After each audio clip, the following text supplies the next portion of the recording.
Alright, what's happening, y'all? I am back. It is me, resident supervillain, Mr. J. Washington. I know this has been a long time coming, but I'm here with my review for the full season of Marvel Studios' Moon Knight on Disney+.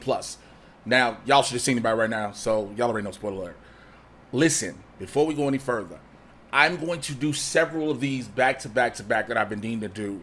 So Moon Knight, a couple of other ones.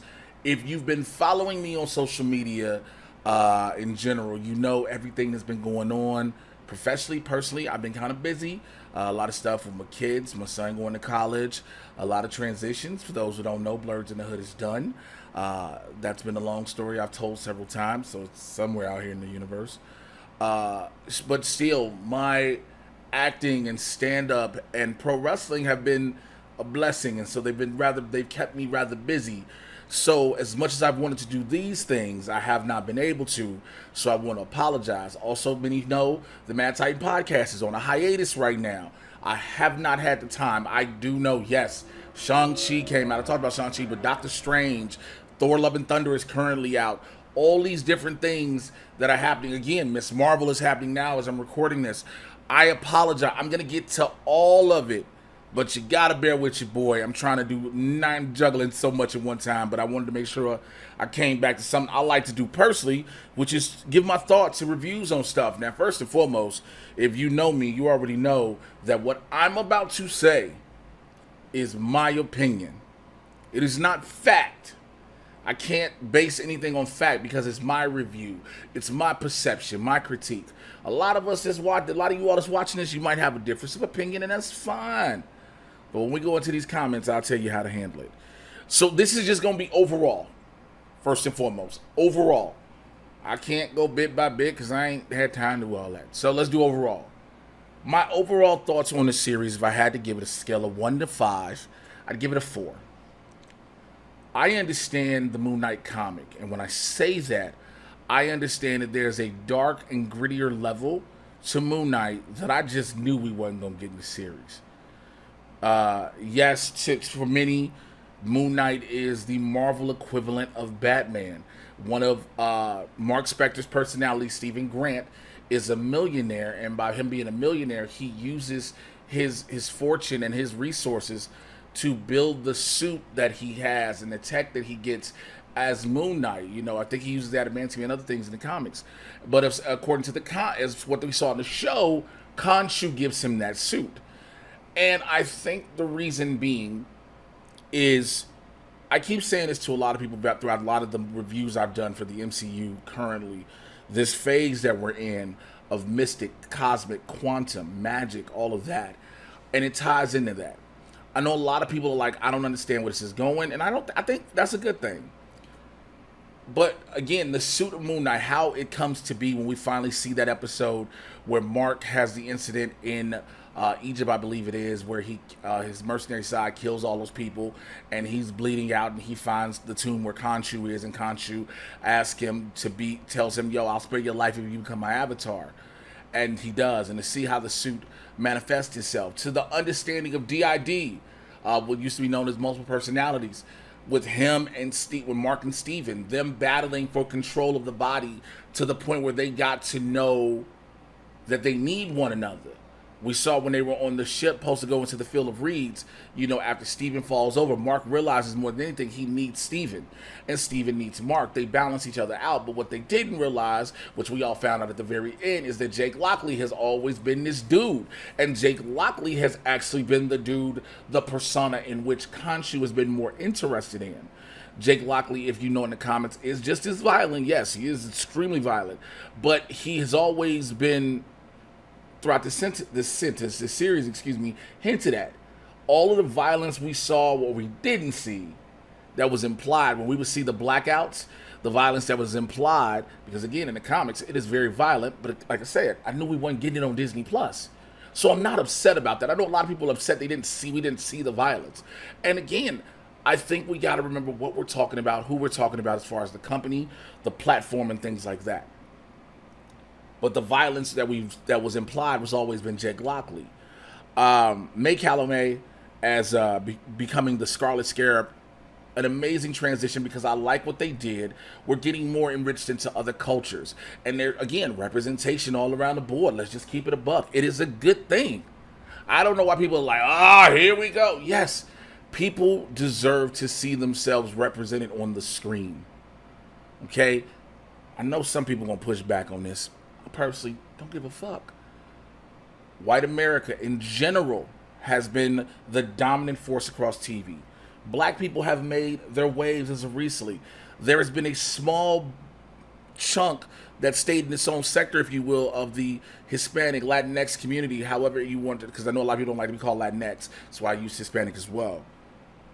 And the Asian American community as well, Asian community. And now, in the mainstream, in the forefront, we're seeing all of these things. There's nothing wrong with that at all. I know some people are like, well, why you got to change characters, this, that, and third. Some characters, again, I've always stated this, even when people bring up, what if Black Panther was white? If their ethnicity and their race is not essential to the character, it does not matter. I understand what we've all grown up with. I understand what we've all seen in comic books and seen in cartoons for years. I take that into consideration, but again, none of them are real. They're not based on real people. They're created characters. All of them. Yes, T'Challa included. Shuri included. Luke Cage included. I can go down a list of all type black characters if you want me to. But again, to see the struggle of Mark and Steven, basically we found out too, if you paid attention, remember we thought Mark set the dates with the girl that he didn't show up and that Steven showed up and it was like, what? Everything that's been happening probably wasn't Mark or Steven, it was Jake. Also, Ethan Hawke, I thought he was going to be Shadow Knight. I thought that's what we were going to get out of him. And I personally, I'm super excited. I was super pleased with what we got. I'm looking for something real quick. Please forgive me. I want to make sure I got everything right while I'm doing this. We're doing it live. Y'all already know your boy. We do it real. We took live to tape.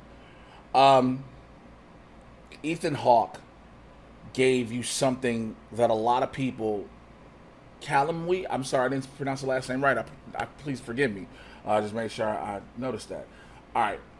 But Ethan Hawke's character, again, him being the avatar for Amrit, only thing I was, as Arthur Harrow, the only thing I was curious about was he going to be Shadow Knight? Was he going to be Mark's actual brother? And then they changed that, him being Randall Spector, changed that to showing that Mark's brother died, and that led to a series of traumatic events of, Mark being beat as a child by his mother. And him being abused so much led to him creating another personality to escape. And then even seeing that Steven was the personality to escape everything because of a movie in a sense. This phase has shown us a lot about trauma in many different ways. Many people dealing with their trauma and grief, if you will. I think a lot of people were really touched to see the origin of Steven Grant. To see, it was touching and it hurt and it broke people to see that a parent would abuse their child and take out the loss of a child on another, when in all actuality that happens in real life. F. Murray Abraham as Khonshu was amazing to me.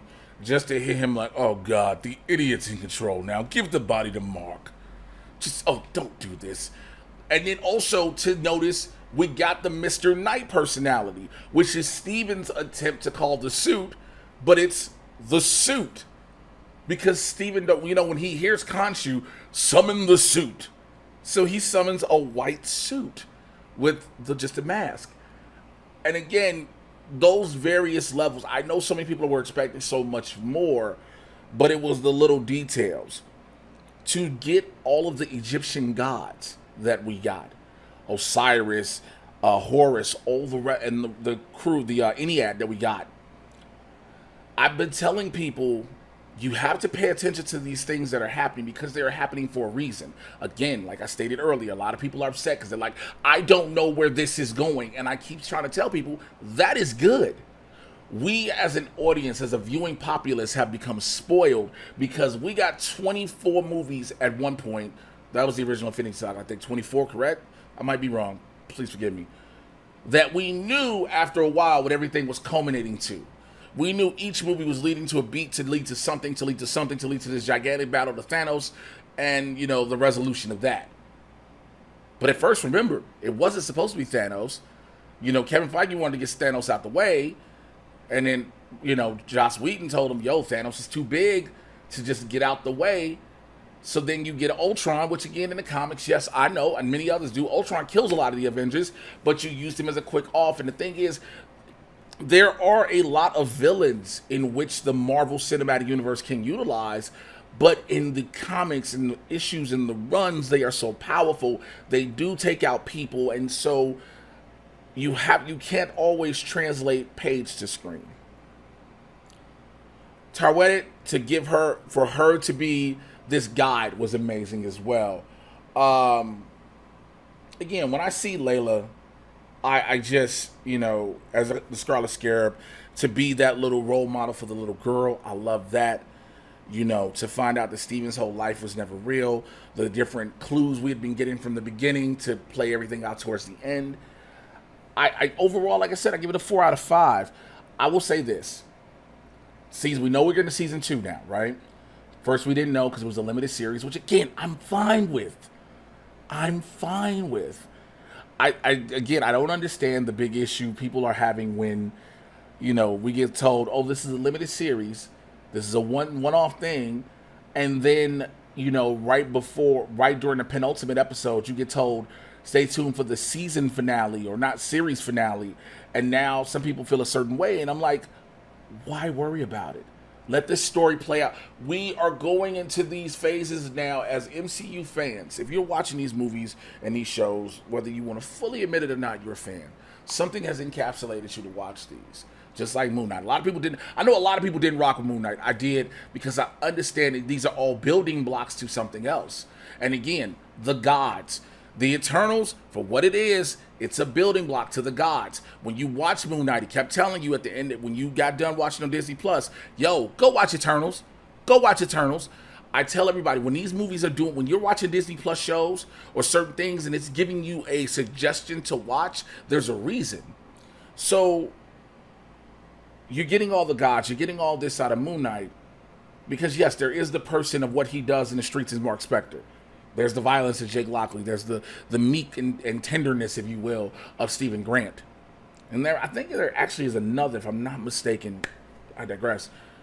But these are all building blocks, y'all.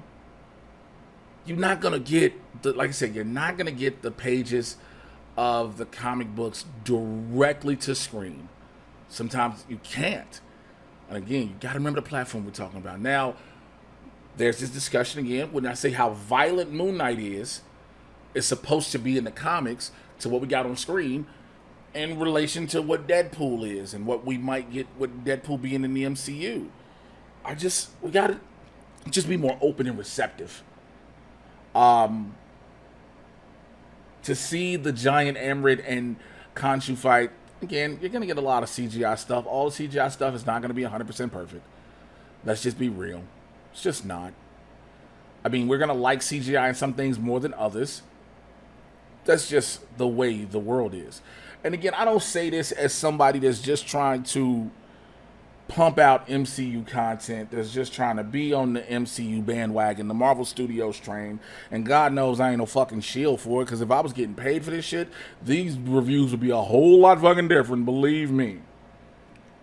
It's the understanding of, it's not my story for Marvel Studios to tell.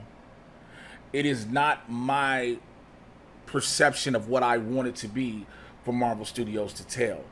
Any expectations that I make, I am at my own risk for being upset or disappointed because I set my own expectations and hoped I got something that wasn't delivered to me, nor was it promised. So I think a lot of people got to remember that. A lot of people were hesitant and really like, oh upended when they found out Oscar Isaac was Mark Spector, and I understand that his Jewish background and things like that. And they showed you that they gave reverence to that. They didn't ignore it.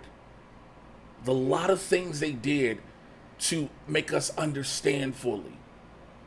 And I know when people say the actor themselves, but if I'm not mistaken, supposedly in Oscar's lineage, he is Jewish. I think it's his mom's side or his dad's side. And I don't know exactly how it goes. If I recall correctly, it's as long as the mother's Jewish, the child is. I might, again, if I'm wrong, please forgive me. Correct me gently in the comments. But y'all, everything is not going to be like, everybody's not going to like everything. I get it. I'm 100% on board with that.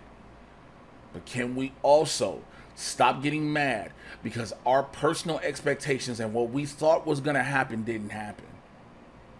Because if we can just watch a show for what it is, yes, then you may not be able to like something. Yes, then you might be like, yo, this just wasn't for me. That's a whole different ball game. That's a whole different ball game, y'all. I'm interested to see where this season 2 goes. How much more Jake Lockley do we get? Where do we get to the point where Jake becomes the primary personality? Do we get to the point where Mark and Steven try to push Jake out somehow, some way? And that, again, they are always going to need Khonshu, because without Khonshu, you don't have Moon Knight in this iteration. So, do you get rid of Khonshu some point, and then you make it where Steven becomes the millionaire, and then the suit that was manifested upon him, he actually creates? I don't know. I have my expectations. I can make guesses. I can make assumptions all day. But I'm going to be here for the ride. So, all in all, 1 to 5, 4. Oscar Isaac as the characters, he gave me different personalities, different type of ways. Dope. Marvel snuck in QR codes for you to get so many Moon Knight comics for those who've never read them. Great. May Callumway, again, please forgive me, phenomenal as Layla. A great understanding of a love interest who her past ties into her lover's past. And I know a lot of people like that's a trope that has happened. Yeah, but it moves the story along. And then her not just being just Layla, her now being her own avatar. Her being the Scarlet Scarab. F. Murray Abraham, I'm a fan. I've been a fan. I've been a fan since I first seen him in Scarface. You know, I've been a fan since then. That's for me. That's my earliest memory of him. I'm just Ethan Hawke. You know, now I'm assuming Ethan Hawke's hella dead. So there's no Arthur Harrow coming back season 2. So let's just see where it goes, all right? But I want to know your thoughts in the comments below. And I said this in the beginning. We are talking about comic books, y'all. Keep it civil in the discourse. You might have some disagreements. But, bro, we're talking about fucking make-believe. Just be real. All right? Follow me on Twitter, Instagram, and even TikTok until they ban me at Mr. J Washington, MRJAY Washington. I am coming back soon with the Mad Titan podcast. I'm working on updating my website, jwashington.com, so I can have all of my stand-up dates out there. Airline flights are really tending to be a bitch right now. And so I'm supposed to be coming to a bunch of Comic-Cons. I'm working on doing that, but I got to figure out this flight situation. So if you want to support, Cash App, $, Mr. J Washington, Venmo at Mr. J Washington, or join the Supervillain Squad on Patreon, patreon.com/Mr. J Washington, and check out my one-on-one with the Supervillain series that I do with the members of the Patreon that are at $25 tier. We talk once a month about everything going on that they want to talk about, and it's just an open discussion, and it's very interesting. They all have been unique, all right? I will holler at y'all for the next one. I got a bunch of these about to drop. Stay tuned to the channel here, man. Please subscribe. Click on the notification bell. Tell somebody. I try to keep real convo with y'all because I want to keep it a buck, all right? Holler at y'all later. I'm out. Bye.